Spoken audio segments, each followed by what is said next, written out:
We're awaiting a moment of silence in Hawaii today, marking the time 75 years ago when the bombs started falling on Pearl Harbor.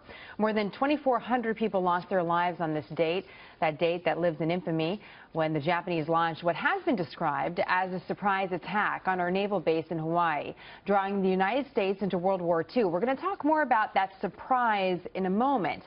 But in the meantime, more than 100 World War II veterans are in Hawaii for today's events, as similar ceremonies are held at the World War II Memorial in Washington. Joining me now, Steve Tumi. He's a Pulitzer Prize-winning reporter, author of the new book, Countdown to Pearl Harbor, The 12 Days to the Attack. And Steve, you've worked for the Philadelphia Inquirer, the Washington Post. You've covered a lot of different stories. What brought you to these 12 days? Why did you decide to focus on them?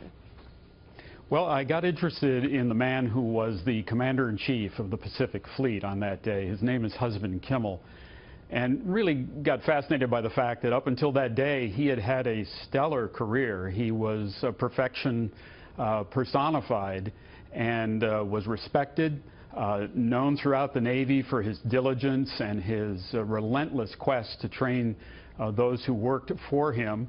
And he was by no means incompetent, and what happened to him on December 7th struck me as a great personal tragedy. And that sort of blossomed into writing about the entire 12 days before the attack. And you might ask, why 12? Well, the Japanese fleet set sail 12 days before the attack from a secret location in Japan. So that was sort of the bookends for the book. Fascinating. What were some of the clues that this was coming?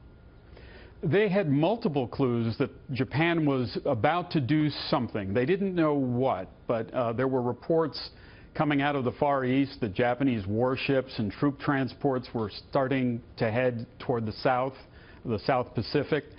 The Japanese were burning their their secret documents and destroying their code machines at their embassies and consulates in Washington and London.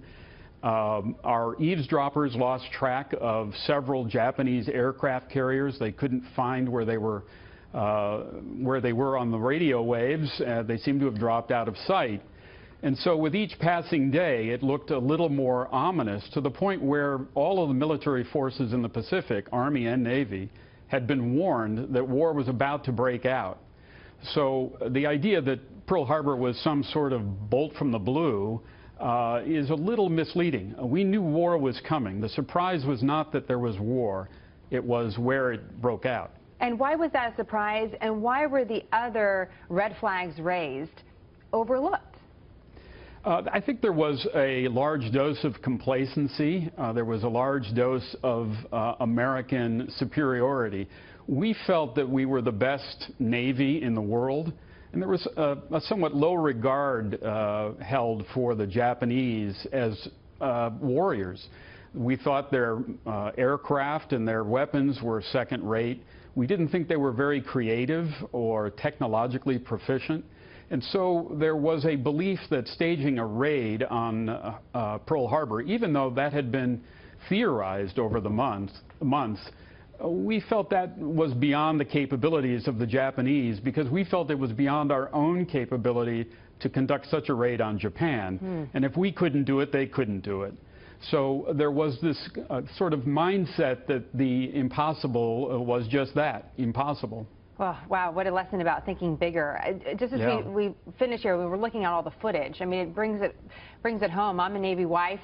I can't imagine this day, being a part of this day in whatever way, whether you were a part of the battle or a family member or just a citizen, watching this footage as it came in across the country. Steve, what do you think we can learn from what you discovered in your work, and how do you think it applies to the modern enemy that we're facing? I think there are several lessons from the attack that could apply not only to the military but to all of us in our daily lives. One of the things is if you assume some things without verifying them, you're likely to wind up in a disaster.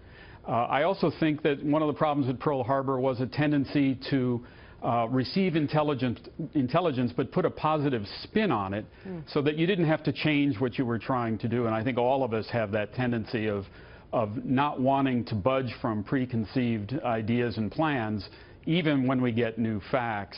And I also think that one of the lessons to be learned is that when you write messages, write them clearly, because part of the problem was Washington's messages and warnings to the Pacific were ambiguous and could easily be misread, and they were. Fascinating. I mean, a lot of those themes really strike a chord.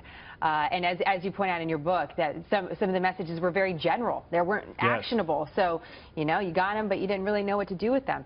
Steve, fascinating work. We appreciate your insight, especially on today. We look forward to having you back on the program. Thank you. Thank you. Look forward